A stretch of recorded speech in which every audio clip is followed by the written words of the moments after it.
Yeroo hundayyuu ganama yookaan guyyaa sana gammachuun qajeelfachuu hawwina. Fedhii fi hawwiin keenyas akka dhugoomaniif hamma dandeenye ni carraaqna.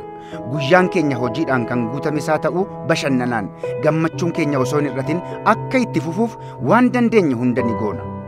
Aadaa qusannaa keenya gabbifachaa jirruun utubamnee deeggarsa firaaf aanteewwan keenya nuuf godhaniin wal simsiifnee boqonnaa milkaa'inaarra ga'uuf tokko jenna.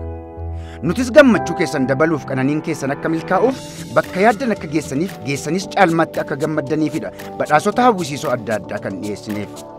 Maallaqa firaaf aantee keessan biraa isiniif ergamu baankii keenyaa yommuu fudhattanittis ta'e yommuu sharaftan badhaasota hawwisiisoo kana hanga fulbaana 9tti isin badhaasuuf dameewwan keenya hundatti qophoofnee isin eegna.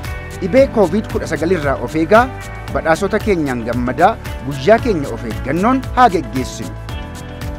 Banki Internaashinaali Oromiyaa, Baankii Uummataa.